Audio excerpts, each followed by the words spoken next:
This is Jim. I'm here with my buddy Mike, and we are coming to you from the SHOT Show Expo floor, SHOT Show 2022. This episode is brought to you by Point 6 Merino Wool. Point 6 Merino Wool socks are awesome. I'm wearing them right now, and I wear them at work all the time. They work in hot weather, they work in cold weather, and I think that's one of the key things to know about Point 6. You can check them out on point6.com.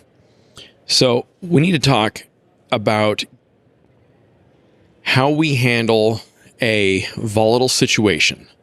And when we think about the escalation pyramid of going from no, stop, go away to blam, blam, blam, blam, blam, we need a lot of steps in between. I need options, right? I need something in between a harsh word and hollow points. And that is really tough. It's actually incredibly tough. One, we undertrain it. In general, we undertrain it. And that's one of the things we've talked about in the past with ECQC, the Close Quarters Training Course by Craig Douglas with ShivWorks. We've talked about that with de-escalation in general. And there's a whole spectrum of options, and none of them are amazing, right? So we need the training, but you also typically need some kind of tool. And that can start with like jujitsu and open hand techniques, but then it transitions pretty quickly into something else. Yeah. Right?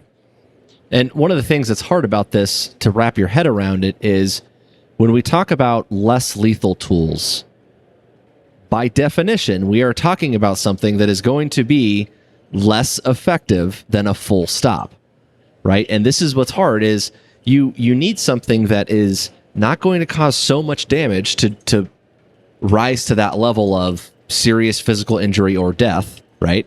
Something that can cause injury, but will it still be effective? We're asking it, like pepper spray, a baton, taser, something like, we are asking it to not hurt people too much. Just enough. So just enough to make them go away. So like, think about that philosophy. By definition, it is not going to be 100% effective, right? So we have to really tease out the different ideas that can lead to using something like this, a less lethal tool. And we think it's an important topic to address because this has traditionally been something that mostly was a law enforcement problem. And what we're seeing is a lot more innovation in the consumer market, where a lot of this stuff, tasers, pepper spray, all kinds of stuff is getting marketed out to your day-to-day concealed carry, self-defense, home defense crowds. And what they need to understand as consumers is that if you buy something like that, you need to know that it might not work the way that you hope. And this is a recurring theme on the podcast, is the human nature tendency to want to check the box. Oh, I have a can of bear spray, so I'm good. Or I have a taser, so I'm good. And it just doesn't work that way. You need to understand what it can do and what it can't do, and how far it will reach, and what has to be true for it to be useful in that situation, right? Every law enforcement officer I know has a story about a time taser didn't work as advertised. Every law enforcement officer I know has a story about the time pepper spray didn't work as advertised. And you need to understand, there are times they don't work. That doesn't mean they're not useful tools in the toolkit. Oh, and by the way, especially if you're a concealed carrier, you don't get to carry every single tool. Or I hope you don't. Jesus, you carry 50 pounds worth of crap that you will almost certainly never use, except for that one time, right? So if you're going to carry pepper spray, you need to understand it. You need to train with it and have a sense of how far it'll reach and when it will work and when it won't work and whether it works on dogs or not. And I'm never going to pass up a chance to tell you, wasp spray is not a less lethal tool. Bear spray is not a less lethal tool. We have got to stomp those myths into the ground. They're awful. The stun gun that you found in like a surplus store is not a useful, less lethal tool. And so you need something else, you need something better, and you need to take it seriously if you're going to bother carrying it. Oh, and by the way, you have to carry it. A bottle of pepper spray sitting in the bottom of a purse in the trunk of a car does you nothing. In fact, in a lot of ways, it's more liability than anything. Yeah. The other thing, too, is not only do you have to have a really good understanding of how it works, what it does, what you can expect to have happen, but you also need a backup plan for when it doesn't. Oh, yeah. And so when you start thinking about like, oh, well, I would just it's kind of like the tactical fantasy. We did a whole episode on that. This short little episode is not going to really get into that, but I hope that you'll go check that episode out if you haven't heard it. But we've talked about like the mentality that, oh, well, if he did X, Y, and Z, I would just shoot him. It's like, okay, well, you'll probably also go to prison. It's not, it doesn't work that way, right? There's a whole lot of establish dominance early, right? And there's a whole lot of ground to cover before you can justify pulling a gun out and shooting somebody.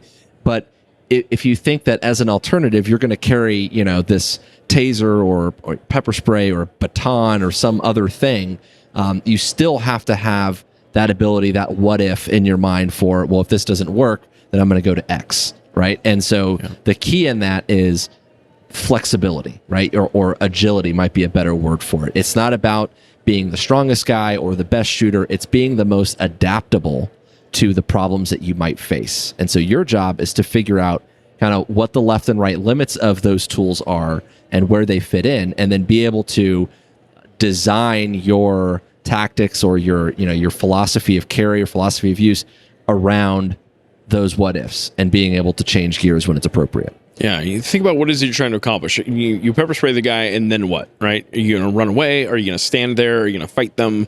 And they get a vote in that a little bit, but you need to consider that and consider what your next level option is.